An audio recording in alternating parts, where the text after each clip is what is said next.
Greetings, ladies and gentlemen. Welcome to my channel. I will be your host, Thrones, bringing you another role-playing build known as the Cursebound Lich. I know this is already the third Lich I am showcasing on my channel. However, this one has a little spice to it because this is one of my personal live characters I'm rocking. And yeah, I know I have been inactive for these couple of days, weeks, months, yeah.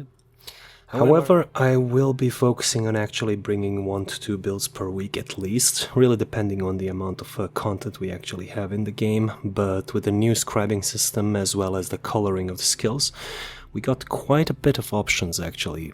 So, yeah. This build is basically inspired of me getting a certain mount, which is in the name, you know, Cursebound, Lich Horse. And the other one would be the new set that we got from Infinite Archives, so that one has the same glow as the horse, which is very lovely. Now, when it comes to the Liches themselves, they're basically undead necromancers which have embraced the power of Lichdom.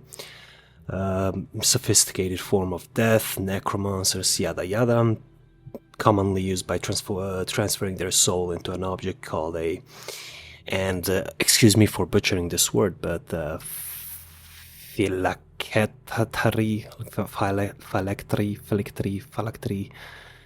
which is basically just a jar or a chest. So yeah, there's usually a a high variety of liches, from Aelid liches to Dragon Priest, normal ones, the Dromathra liches, Void Mother liches from the Mirror, etc, etc. This one's basically just a normal one, mostly inspired to be with in alliance with Molag Bal, very much inspired of Minimarco himself. So that's basically the one, the theme I'm going with. So starting off, personally I'm rocking way too many Nords on my main account, but this is actually on my main account compared to many other builds that I actually only did on the PTS, just building around. It's one of the personal ones. My friend actually pinged me a bunch of times to showcase it, so here it is. I only recently managed to finish it like 2 days ago, and shout out to Real MC, the real boy. He's a Nord, he's a Necromancer. All the stats were going into Magicka. Even though the pool is a little low, the Magicka recovery is quite high. I'm personally going with more Magicka recovery than damage because my resource management sucks, and I suck at that. So with that said, I am running the Etchnox Stone, which gives us 466 Magicka recovery. For the buff food or the drink, I'm using Witch Mother's Potent Brew, which increases the Magicka recovery and maximum Magicka by X amount, yada yada. You know, the usual stuff. Now, for the sets, we are going with something very interesting. Some of them you might recall from the other Lich one, and that would be Narayaneth. Narayaneth is a monster set. I'm not running any mythic on this one, just a monster set. Another alternative would be Nightmare. And Narayaneth himself, when you deal direct damage, you have a X amount of chance to summon a Lich Crystal. And the main reason I'm rocking it is because it is quite on par with the Valken Scoria monster set, while on this one deals X amount of magic damage within every basically 3 seconds if you got enough direct damages. But main reason is just the Lich Crystal, which is inspired from a boss that I will probably show after the second set I'm using. So this one is definitely a very niche set. If you want a little bit more damagey, I definitely don't recommend this channel because I am just focusing on theme, I'm focusing on roleplay ability, I'm focusing on the aesthetics and on the grand feel overall. I do not care about the damage. Sure, there's a little bit of damage there, here and there, because I am using the math of certain, going all divine, all bloodthirsty, precise, Nernhone, charged, all of those math thingies. But if you really want to go damage, just go to Skinny Cheeks or whatever. Shout out to Skinny Cheeks, best boy when it comes to DPS. So the other option would be Kjellnar's Nightmare, which on the first item set gives you weapon and spell damage, and the two item set is basically after you get 5 stacks or light attack enough times, you deal a X amount of magic damage, which, you know, if they can't be stunned. If they're just normal as, they're just gonna get eaten in the air and that's it. However, if you already got them stunned, they're just gonna get take a lot of damage. And yeah, it's definitely the more damagey option. Now for the second set, I am rocking Calurian's Legacy. Calurian's Legacy is one of my most favorite sets when it comes to Necromancers. It used to be very cancerous in PvP, I don't know if it still is, but when you deal critical damage with a light or heavy attack, you launch a projectile at your target that deals either fire or frost or shock or disease damage, and also applies the status effect. It can happen every 5 seconds. It's not a huge amount of damage, but the main reason would be the visual shoulder thingies that appear around the shoulders. So yeah, we kind of like the aesthetic part here. And the third piece of the aesthetics, which is, as you noticed on the glowing of the arms, is the new set that dropped in the Infinite Archive. And that would be Corpsebuster.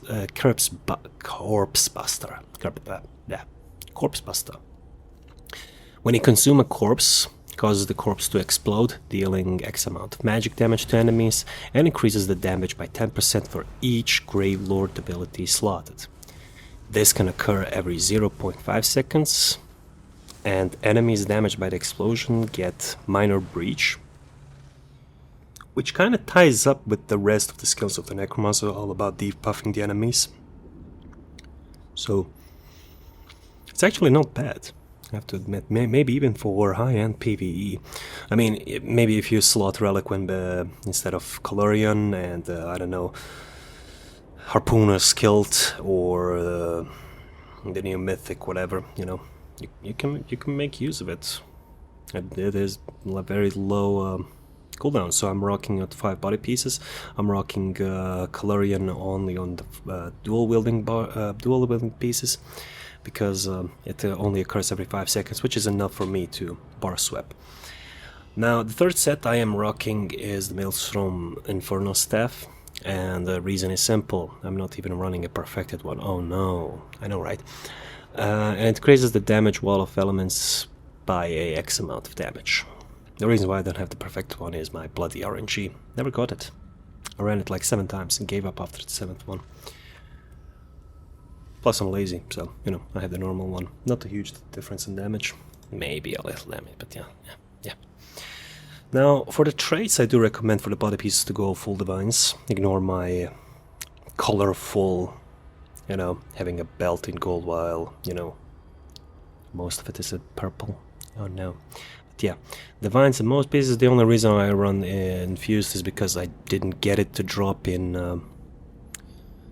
Divines, and I kind of got out of the stones, and yeah, it's mostly light pieces. I'm running the 1 medium for a little higher armor cap, as well as a little bit of how to put it, weapon spell damage and critical damage, 2% critical damage. Not a lot, but you know. The other reason would be also Undaunted, which maybe when I level up I get a little bit of more resources, and even more resources. For the jewelry, I recommend Bloodthirsty on all 3 pieces. The only enchantments I use are weapon and spell damage. The only reason why I'm running Magical Recovery is, as I said at the beginning of the video, is I suck at resource management, so yeah. Yeah.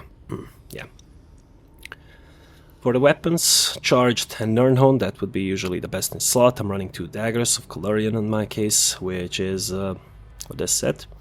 And for the back bar, it's infused with the weapon and spell damage. The enchantments here are just fire and poison, and on the body everything is magic, because magic.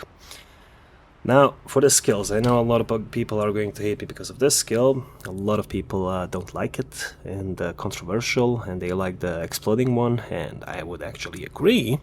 The only reason why I'm not running that one, it's green, and it doesn't fit the whole blue aesthetic thingy, you know. It's kind of it's green. I don't like green. I want to go blue. You know. Now, speaking of skills, first one, Mystic Siphon. It's a must-have for a Necromancer. It gives you basically 3% damage done when slotted on your bar, so that's already a bonus. Second one is you gain a certain amount of recovery. I am using the blue one. The other one is more stronger, just to be clear. The green one also gives 30% extra damage, but explodes also at the end. I don't want it to be green, I want it to be blue, so I went with this one. You gain basically 150 health, Magicka, and stamina recovery, which is actually nice considering me sucking with the resource management. But basically what it does, it deals shock damage over 20 seconds, and you also gain Major Savagery and Prophecy, which we before had to use the Mage's Guild, Mage Light, or the Expert Hunter from Fighter's Guild. So yeah, that's first buff, you know, Major Savagery, Major Prophecy, and damage over time, and it's free. You just need a corpse, and plus we can also proc the Corpse Buster set with this skill. You can basically spam it one after the other, and it's always gonna explode because, yeah, 0.5 cooldown. For the second ability, we are running a Ricochet Skull, Fire Skull, Blue Fire Skull. You basically yeet an enemy for like 6,890 flame damage, or X amount, really depends on your own build. And every third cast deals 50% increased damage, and we bounce up to 2 times to other nearby enemies. However, because we are running Graveslord Sacrifice, which after 2.5 seconds we have a buff of 20 seconds, which increases our damage with the class abilities and damage over time effects by 15%, and every third cast of the Frame Skull will create a corpse, as well as this gonna create a corpse. And those corpses are good because of this, and this. The third ability we are running is Hungry Scythe. The reason why I'm running this is just a nice heal. I just run around mostly solo, whether it's overland, sometimes normal dungeons, sometimes arenas, mostly Infinite Archive until like stage 2, 3, you know, arc 2, 3. And yeah, when it comes to pugs, you could go with a more optimized build, don't get me wrong, that there's always that, but nah, I like it like this. I get basically a heal every 2 seconds for 10 seconds, and a big heal, plus additional healing the more enemies there are, so, you know, I like the heal. Plus it fits the theme of the scything and class itself. However, if you want a little bit more damage, they actually changed the Ghostly Embrace, how it works, and now it deals a certain amount of damage, plus applying another debuff on enemies. In this case, it's Minor Maim, which is reducing their damage down by 5%. It's something usually tanks used before, but now since it deals damage, if you position it correctly, it can actually deal quite a bit of damage. You know, it's like 3 zones, each of them deals 2, in my case 2,840. However, if you position it correctly, it can just spam on one place. Let me just try. Yeah, crap, I don't have a wall in front of me, but usually if you position it correctly, it just spams. Yeah, just like that. All 3 of them in one spot. Plus it works mostly on dragons, like it deals the full amount of damage. It's on par with a lot of skills, but a lot of people don't like it, some people like it. It's okay for me. The fifth ability, where you're going with this one, it's a no-brainer. It's a passive damage over time. 20 seconds you summon basically a skeleton. Also went with the mage because I am going with the mage type of build. And it gives us major brutality and sorcery, while before we had to use like, I don't know, entropy or something like that. A lot of people actually just relied on potions themselves for most of the damage, but you know, it's a nice change. And it deals shock damage, which is okay. For the ultimate on the front bar, we are running Colossus. It deals frost damage and applies major vulnerability. A nice debuff. Now for the back bar, I am running Restoring Tether. The reason why this one is I like the healing. I like it when it heals. And the worst part is it's not even morphed, I believe. Yeah, I'm sorry. Yeah, I didn't use this one too much, but I am liking the heal, which is basically a lot combined with the rest I'm gonna showcase, but already this one and this one alone is gonna give you quite a bit of survivability. Second ability is Unstable Wall of Fire, which is a DOT. We're running also the Maelstrom stuff, which, yeah, plus burning enemies take 10% damage from this ability, and plus explodes another 3000 damage every time you recast it. You can basically spam it if you want to get that explosion, but that's not the build I'm rocking for. And yes, I would run the purple color if I could, if I unlocked it, but the achievement is a little bit hard to get, so I'm running so far yellow. Maybe I should go with the lightning stuff, who knows. I mean, it goes with the shock here and shock here, and maybe, I don't know. The third ability is the Boneyard. The reason why I'm running this morph is because we get the Major Breach and Minor Vulnerability, which is a lot of debuffs on the enemy. And combining, you know, this ability and this ability and this, you know, we get quite a bit of debuffing of the enemy, and our group mates are definitely going to be thankful for that. If they're not, well, they're no longer your group mates or friends. Fourth ability, actually wait, I forgot to mention one more thing. This also consumes a corpse to deal more damage, and consuming this corpse itself synchronizes well with the Curse Buster, and you deal an extra kaboom damage. So, yeah, very nice skill. And I can also activate Grave Robber Synergy, yada yada, dealing frost damage. Fourth ability, I'm going with the more defensive one, Spirit Guardian. It lasts for 16 seconds, it heals me every 2 seconds, restoring X amount of health, and also the damage you take is transferred to the spirit instead, basically 10% less damage taken. Plus it also creates a corpse, which is nice. And the fifth ability is going to be Summoner's Armor, and you basically get Major and Minor Resolve, increasing your big resistance. While active, you also reduce the cost of Blastbone, Skeletal Mage, and Spirit Mender by 15%, and also creates a corpse if you are in combat and it runs out. For the ultimate here, we're going with Renovus Goliath, which is going to be our quote-unquote Lich form, semi-Lich form, or whatever, you know. Another alternative you could run on this build would be Blood Scion and Blood for Blood instead of Ricket's Skull. You are going to lose a corpse because of the Grey Lord and a little bit of damage, but it is going to cost health, and with all the healing we have, your resources are going to be through the roof. You can also experiment and go with the Blood Frenzy, or even go crazy with Mesmerize and just stunning everyone around you, so you can have a hybrid Lich vampire type of build. But yeah, when it comes to skills, that would be mostly it. Do I have any alternatives? If you want, maybe you can go with Necrotic Potency instead of the Ghost if you want to. And instead of the Summoner or Armor, you can slot on, I don't know, something else. Yeah, I'm not going through that high DPS thingy. Yeah, when it comes to skills, that would be mostly it. I'm going with synchronization here. Now for the CP stars, it's going to be quite simple. I'm going with more mount speed because I like to zoom through the map. You can also go with the more mounts so it doesn't cost anything. I like extra movement speed out of combat because moving from place to place or from boss to boss, adds to adds, whatever. Liquid efficiency, usually if you're using more expensive potions, you know, this one's a must-have. You have a 10% not to consume a potion, which is nice, saves you up. While the rationer also adds 30 minutes of food and drink that your character has per stage, which is very... per stage you have 10% and 30% in total. Now if you're a gatherer or something, you know, you can go with the Mouse or Gatherer. Green tree is yours, I don't care.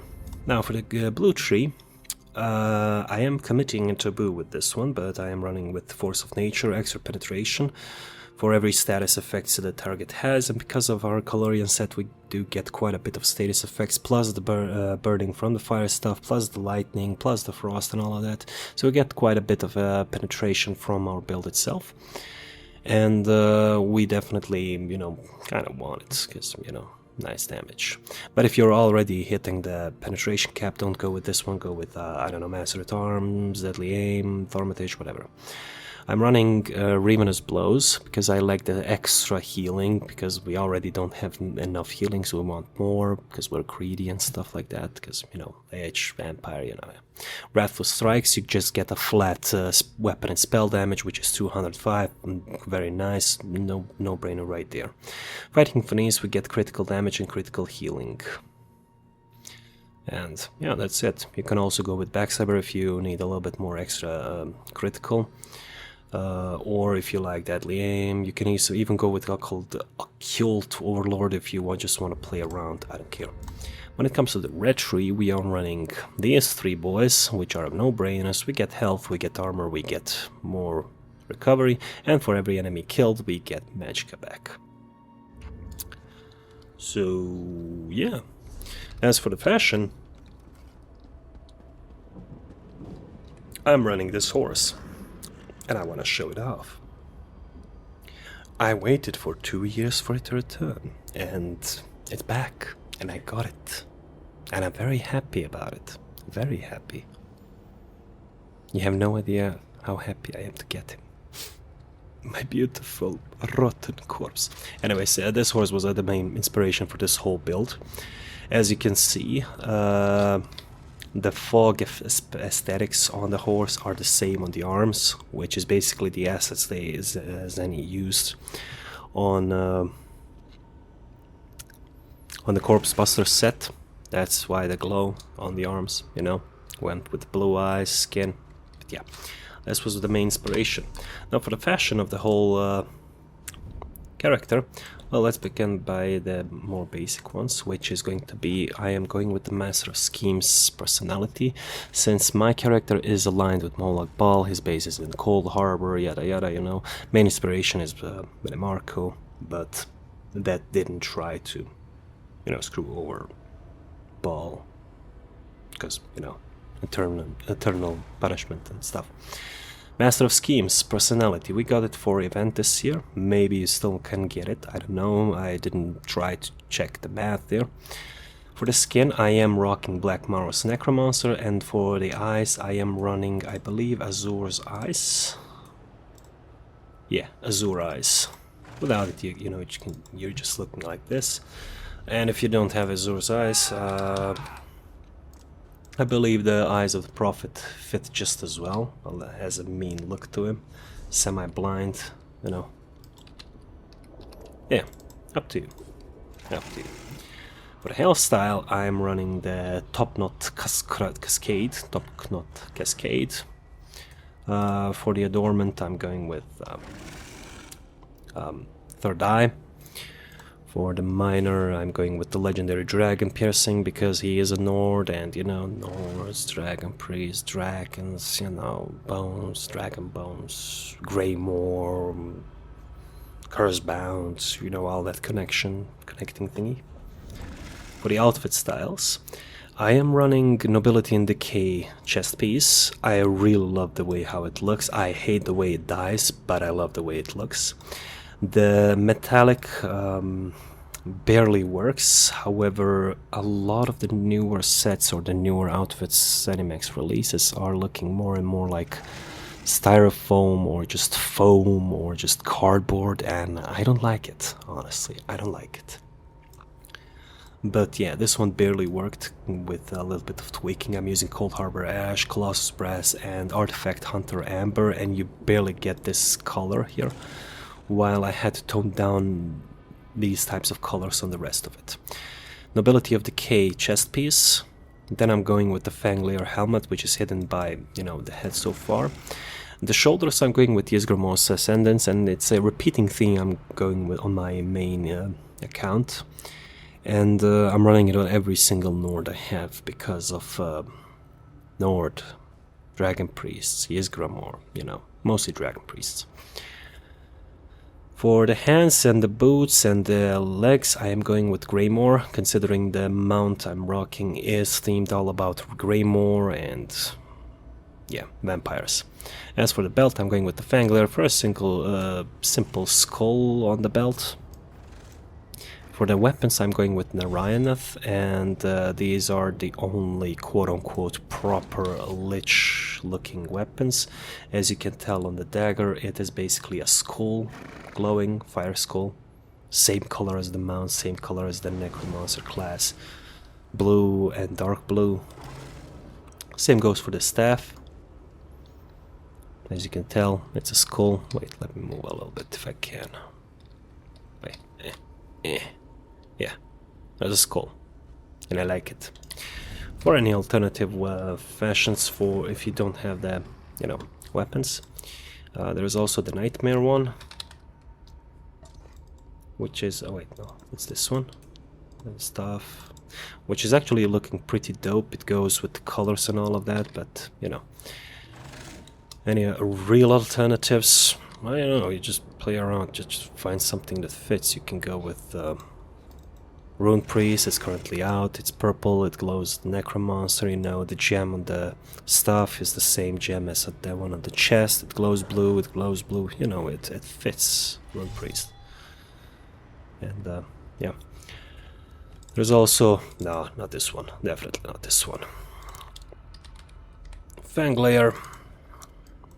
Just clean Necromancer look. You also have the Fanged Worm if you're rocking the Battlegrounds. It looks very dope with all the skulls on the side.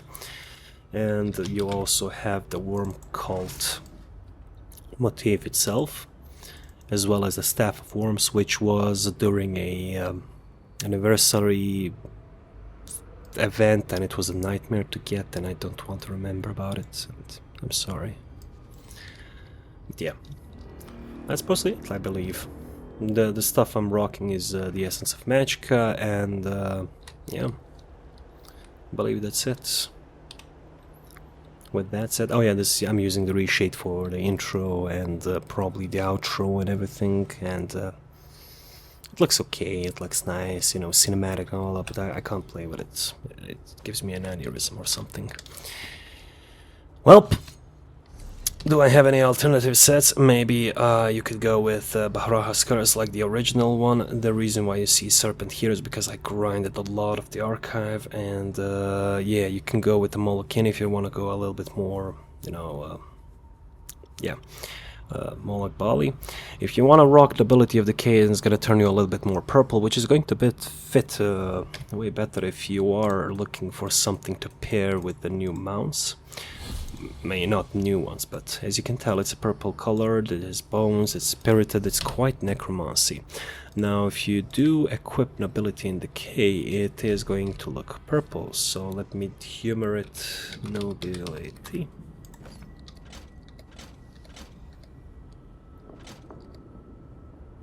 As you can see, very purple. Very purple. It's not the same shade though. Barely, it's more blue purple than purple. But yeah, an ability of Decay is more or less a tanking set, and when you cast a Bone Tyrant ability while in combat, it grants you Beautiful Corpse and Test Favor, and increases your healing received and reduces damage taken based on your missing health, and also you are considered a corpse. Why is that nice? Because you can turn yourself, you know, into a living bong if you are combining it with Corpse Buster. Now, where's my little thingy? Here you are.